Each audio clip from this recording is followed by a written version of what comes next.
Because remember, we got to do uncomfortable moves in order for us to live the life we dreamed of. Yes, and that's on period.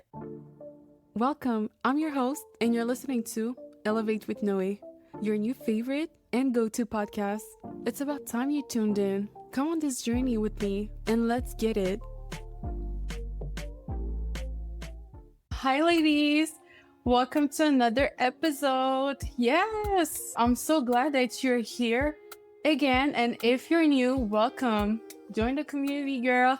Yes, your girl been busy in the past few weeks for the lunch, but hey, we're not stopping, right? We're gonna keep pushing through. And yeah, I have to show up for you guys. Like, I have to. It's just the beginning, and there's nothing that's gonna come out of it if you don't push through. Any project, anything that you have going on for yourself, or anything that you want to do, you have to push through. It's not the couple of days that you do it and then, oh, I quit and that's it. No, we gotta keep pushing through, okay? So on today's episode, this only actually to keep up with the series, like I told you on the previous episode, when it comes to networking. Okay, guys, for the fireworks in the background, I do not understand why it happens. It's like the third time that it happens. I still trying to figure out what I'm doing with my body that triggers this type of emoji or these crazy fireworks in the background. So if you're watching on YouTube, you're probably gonna laugh a little bit, and that's okay. Probably gonna put this in a BTS eventually. But anyways, so this is post lunch of my podcast.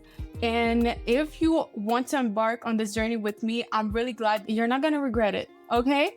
And yeah, so like I was saying, if you've been listening, you know that I did the first episode on networking tips. And guess what? I'm going to keep pushing with the series. I'm going to do a part 2 on networking tips. So today we're going to talk again about networking, but it's going to help you in the long run. Okay, girl? So the first tip I'm going to share with you today, go hand in hand with the third tip from the part 1. Okay? Is to be genuine. As simple as it sounds, a lot of people are so stressed out to meet up with other people when they go to an event, they go to an outing to network. They get so stressed out, or they think that they have to talk a certain way, that they have to behave a certain way, that they have to be someone else that they are not, other than themselves. And it's not the way to go, okay? People don't like fake people. So you're better off being yourself than trying to be someone that you're not, okay? And even when you're stressed out, just breathe, okay? Breathe, relax, and then go on with your conversation with the person. It's just another human being, okay? And trust me, by being genuine, you're gonna attract the right people as well. Because if you're trying to act, you're trying to not be yourself, the facade is gonna come off eventually. The mask is gonna come off. You cannot play someone else or be someone else for too long. At some point, it's gonna come off. It's gonna be tiring for you as well. And the people are gonna realize that and they're gonna be disappointed, and it's gonna be a disaster. You're probably not gonna be able to build a fruitful or a long-term connection with this person. So either way, it's gonna go sideways by you not being genuine. You have everything to win by being yourself and everything to lose by being fake or by being someone else that you're not. And do not confuse it with trying to bettering yourself. Let's say, for example, you're trying to be more confident. By you walking with your head high, you're not trying to be someone that you're not. You're just trying to push through to become better and to become that version of yourself, that 2.0 of yourself. And that's okay. That's different. Me, I'm trying to tell you to completely change your character, change your personality just to fit in, or just trying to please other people or to be more likable. It's not gonna serve you at all. Like, just be honest, come as yourself. If you're a student, present yourself as a student. If you're employed in XYZ company, present you as being an employee. If you're a business owner, present yourself as such. If you're unemployed, present you as such. Don't lie to people. Don't lie. It's not good. It's not a good look on you. And remember what I said in the previous part, right? That good impression matters, right? You don't want to come off as a liar. So be genuine, okay? Now, if we go on tip number 2, is to decenter yourself. What I mean by that, it's not to not focus on yourself, but more specifically to center your own problems. So that goes hand in hand a little bit with what I said in previous episodes when I was talking about networking tips. Remember when I mentioned of having a long-term mindset? That goes hand in hand with that. So if you focus too much on your own problems, people are gonna see that. You want to come off as someone who's here to help. The more you are coming with this type of energy, that you are intentional in building meaningful connection with other people, and that you're here to help them, you have everything to offer to them, they're gonna be more inclined to help you with whatever issue you're dealing with eventually. But you have to think about how you can help the other person first before thinking, how can I get something out of them? Do you get what I'm saying? This is a different type of approach. You have everything to gain with this one more than the other one. Sometimes when you go to a network event, you move with intention, right? Which there's nothing wrong with that. It's a great way to approach networking.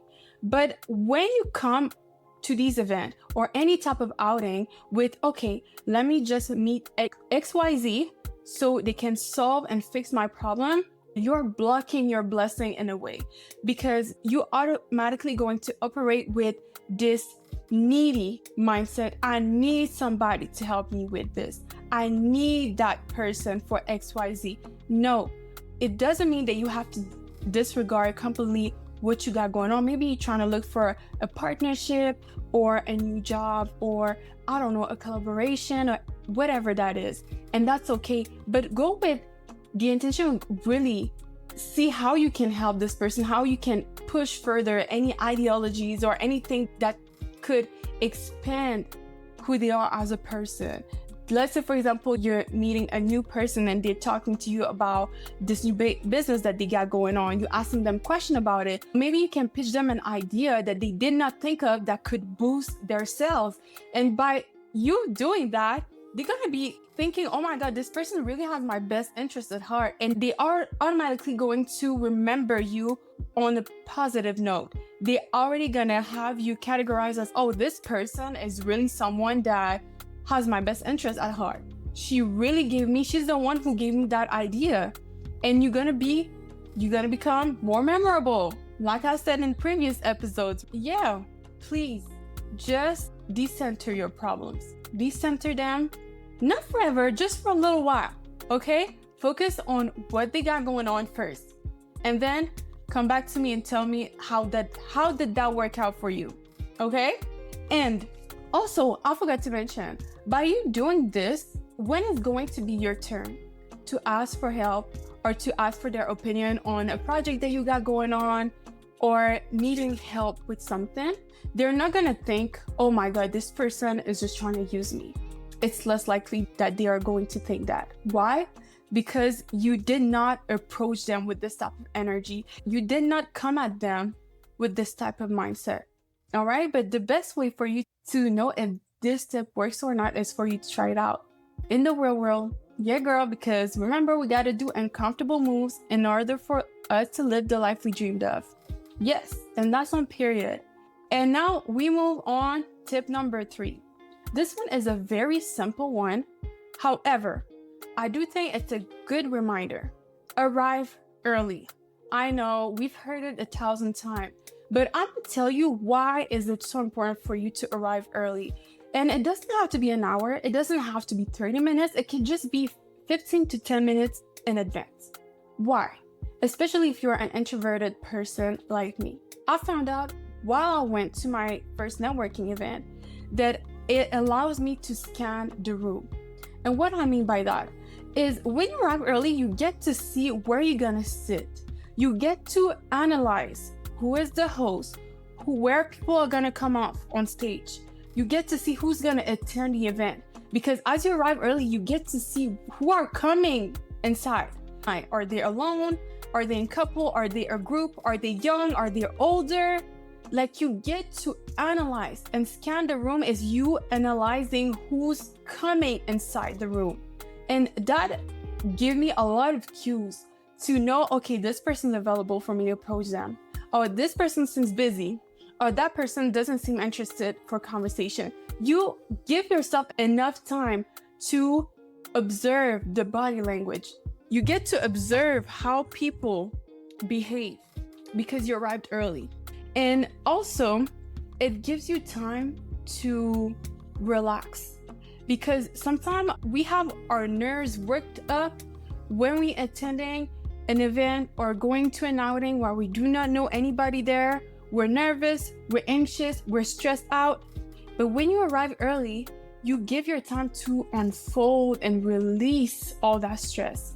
One thing I like to do is to go to the bathroom, wash my hands, change my shoes, checking on my makeup to make sure everything is set right, everything looks good, checking out my hair to make sure everything is good, checking nothing is stuck on my teeth or that my lips is moisturized. Take the time to do your little checkups and breathe. And then take the time to come out of the bathroom and to see where you're gonna sit, where you're gonna put your stuff, and then to observe who are these people who are currently attending the event? Who are these people who are stepping a foot into that room? And that's gonna help you to analyze and to have an idea, okay, who are the first few people I'm gonna go and talk to? And the easiest people are mostly the ones who are standing alone or the ones who are in a small group and have an open body language for conversation, but mostly the ones who are alone, I would say. But that's gonna go for part 3 because yes, we're not done with the series and I have many other great tips to share with you. I know this one is a short episode, but I didn't want to linger or the episode to last for too long. I said already what I needed to say to you, and I want you to try this out, experiment, and tell me how that go. Because I'm telling you, these are the tips that I have observed and that I have applied for myself. And this really did help to arrive early. And also for you to be less stressed, because let's be honest, when we are running late, we are stressed out. We're sweating, we're nervous. It's not the mood and not the energy that you want to approach people with, okay? They want your pretty smile, they want your good energy, and you're not going to be able to deliver that if you're stressed out. So arrive early, okay? So that's it for the 3 tips on networking, part 2. So if you have not watched part 1, I highly suggest you to go watch it if you're on YouTube, or to go to previous episodes where I'm talking about networking tips. And hopefully you stick long enough and join for part 3 of this series. And yeah, and if you have other tips on networking, please don't be shy, comment down below. And if you have a moment, please give me a review on Apple, Spotify, because girl, I'm trying to grow this community with you. Okay, we're leveling up. Like, I don't want to be in 2026 and be in the same spot that I was last year. Okay, we're not doing that. We're not doing that. And also, if you want to watch the podcast instead of just listening to the audio, go watch it. Go watch my fireworks. Go watch the fireworks that pops out every time that I'm talking to the camera, okay? Yeah, and good luck with that. And you're doing great. Don't give up. And remember, you got this. Bye. Like anything in life, everything comes to an end. Yeah, girl. This concludes today's episode. Again, thank you so much for listening. And remember, you got this. See you on the next one. Bye.